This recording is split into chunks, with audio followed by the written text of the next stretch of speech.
परम शांति। सभी का स्वागत है, परम परम स्वागत है इस बापूजी की इस यूट्यूब चैनल बापूजी दशरथ भाई पटेल में। मैं हूं अनंत और आज हम बढ़िया टॉपिक पे बात करने वाले हैं कि भी देवी भागवत पुराण में हमने देखा कि देवी ने ब्रह्मा विष्णु शंकर को यान में बिठा के ब्रह्मांडों की यात्रा कराई। अब हमें ये कैसे, ये जो प्रसंग है, ये जो एपिसोड, ये जो घटना जब घटी होगी उसके बारे में थोड़ा सा सोचते हैं और इसके बारे में थोड़ा डिटेल जानते हैं कि ये कब कहा कैसे हुआ और किस तरीके से किस सिचुएशन में हुआ। तो जान के आपको बहुत ही मजा आने वाला है। तो पूरा छोटा सा वीडियो है, पूरा देखना कि देवी भागवत पुराण में ये जो किस्सा आता है। तो इस पुराण में देवी को सर्वोच्च शक्ति और ब्रह्मांड की मूल आधारभूत शक्ति के रूप में वर्णित किया जाता है, वर्णित किया गया है। मतलब ऑब्वियसली ब्रह्मा विष्णु शंकर के भी वो रचयिता है, इसलिए वो महादेवी है, जगदम्बा है, जगत जननी है। तो ब्रह्मा विष्णु शंकर भी उनके बालक के समान है। तो इस ग्रंथ में देवी की महिमा और उनके अनगिनत रूप और उनकी शक्ति का विस्तार से वर्णन किया गया है। देवी को आदि शक्ति के रूप में बताया गया है, जिनसे ब्रह्मा विष्णु और शिव उत्पन्न होते हैं, और यह देवी ही है जो ब्रह्मांडों का संचालन करती है। तो भाई इसलिए देवी की इतनी ज्यादा पूजा होती है। हाँ, तो आगे बढ़ते हैं। तो ये जो यात्रा कराने का जो घटना है वो देवी भागवत पुराण में एक महत्वपूर्ण घटना का उल्लेख किया गया है, जिसमें देवी ने ब्रह्मा विष्णु शिव को एक विमान में बिठाकर ब्रह्मांडों की यात्रा करवाई। इस घटना में देवी की सर्वोच्च सत्ता को दर्शाया गया है, जहां पर बताया गया है कि देवी ही सृष्टि के पालन और संहार की शक्ति उनके पास है और सभी देवता उनकी शक्ति के अधीन है। इस कथा के माध्यम से यह सिद्ध किया जाता है कि ब्रह्मा विष्णु शिव को त्रिदेव कहते हैं और वे भी देवी की कृपा और शक्ति के बिना कुछ नहीं कर सकते। तो कथा का सार यह है कि ब्रह्मा विष्णु और शिव के बीच यह विचार उत्पन्न होता है कि उनकी शक्तियां सर्वोपरि है। इस भ्रम को दूर करने के लिए देवी ने उन्हें एक विमान में बिठाकर ब्रह्मांडों की यात्रा करवाई। यात्रा के दौरान त्रिदेव यह देखते हैं कि अनगिनत ब्रह्मांड है और हर ब्रह्मांड में एक ब्रह्मा, एक विष्णु और एक शिव है जो इस ब्रह्मांड का संचालन कर रहे हैं। यह अनुभव त्रिदेव को यह समझाने के लिए था कि अनंत ब्रह्मांडों में से केवल एक ब्रह्मांड के देवता और उनकी सत्ता देवी के सर्वोच्च शक्ति के अधीन है। अतः त्रिदेव ने इस अनुभव से यह सीखा कि वे भी देवी को माया के प्रभाव देखा कि वे भी देवी की माया के प्रभाव में है और उनकी शक्ति देवी के अनुग्रह से ही संचालित होती है।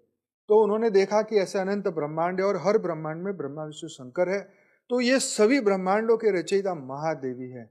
तो जो महाशिव है उसकी वो महाशक्ति है और महाशिव ने ऐसे अनंत शिव बनाए और अनंत शिव ने ऐसे अनंत ब्रह्मांड बनाए और उन्हीं शिवों ने ब्रह्मा विष्णु शंकर को बनाया।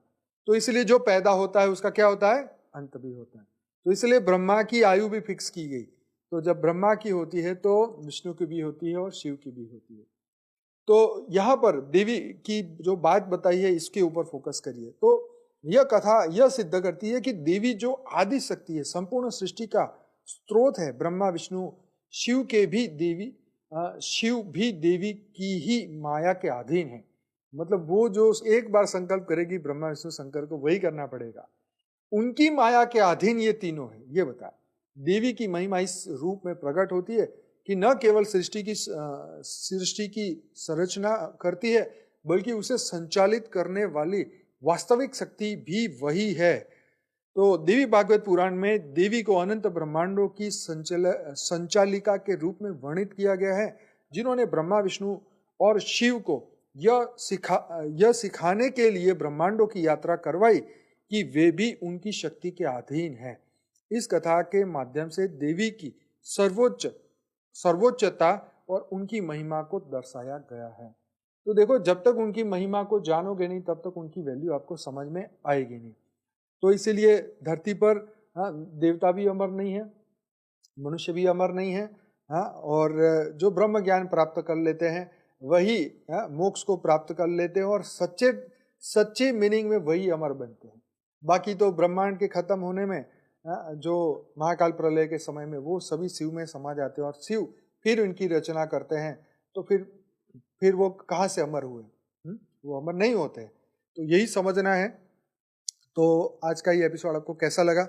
अच्छा लगा है तो जरूर से वीडियो को लाइक करिए, कमेंट करिए, शेयर करिए और दुनिया तक पहुंचाइए। मैं डेली रात को इसी चैनल पे रात को 10 से 11 लाइव मेडिटेशन कराता हूँ और 1250 से ज़्यादा एपिसोड हो चुके हैं। तो हमारे साथ बने रहिए और दुनिया के साथ ये ज्ञान को जरूर से शेयर करिए, वीडियो को लाइक करिए, कमेंट करिए। और मॉर्निंग में जुड़ना चाहते हैं तो परम शांति मोटिवेशन एंड मेडिटेशन की चैनल पे जुड़िए साक्षी के साथ सुबह 5:30 से 6:30 बजे, जहाँ पर 500 से ज़्यादा एपिसोड आ चुके हैं।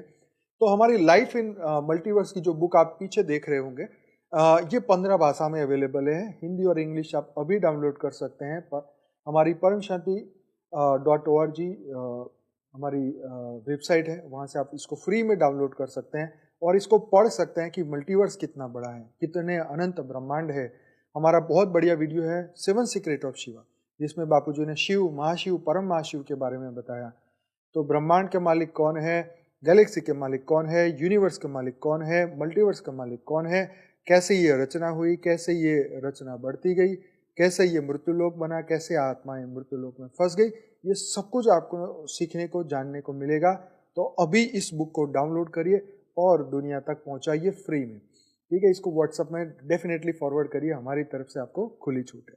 तो आज ही सनातन धर्म को आगे बढ़ाने के लिए आपको जानना होगा कि मैं कौन हूँ, कहाँ से आया हूँ, करना क्या है, और आप सभी दिव्य आत्माओं को ये ज्ञान बहुत हेल्पफुल होने वाला है। तो बापूजी ने ये बेहद का परम ज्ञान जो दिया है, ये भी जो बुक आप यहाँ देख रहे हैं, ये भी फ्री में अवेलेबल है। काफ़ी भाषाओं में है, आई थिंक 5-10 भाषाओं में है ये। तो जरूर से वेबसाइट में जाइए और फ्री में डाउनलोड करिए। आप सभी दिव्य आत्माओं का बहुत बहुत धन्यवाद। पूरा वीडियो देखने के लिए आपका धन्यवाद। परम शांति।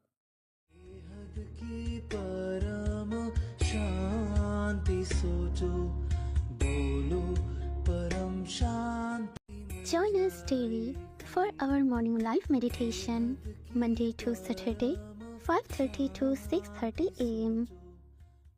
Join us daily for live meditation, 10 p.m. to 11 p.m. on YouTube Live. Subscribe now. Website www.paramshanti.org. Email us anant@paramshanti.org. Like, share, subscribe. Join today.